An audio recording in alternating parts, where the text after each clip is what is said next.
tsara zao dia tena nanao tokoa tsika, nanao am-pitiavana, tena nanao am-pinoana, nanao amin'ny herin'ny faherezana sy ny herin'Andriamanitra tsy toa.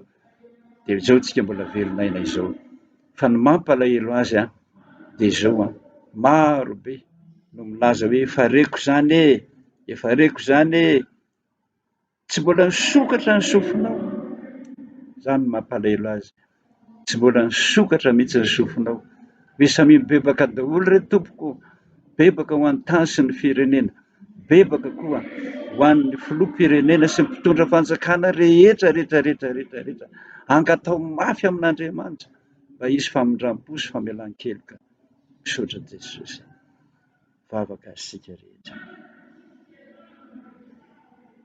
Voninahitra ho anao Andriamanitra, mpanjakanay rehetra, tomponay rehetra, ilay tianay rehetra, miresaka aminay foana, tsy mahafoy anay foana, tsy mbola nameranay rery foana, fa mbola manolo-tsaina, manolo-pahendrena. Misaotra anao ny amin'izao androandroany izao Jesosy, fa mbola miazakazaka, mitady anao, tena mandomba rahavarana aminao, mitady famonjena ny vahoaka Jesosy, mitady famonjena avy eny aminao, mba hirato ny masonao Jesosy, ka jereo zahay. Hirato ny masonao Jesosy, ka jereo zahay. Tena maditra zahay araka ny teninao.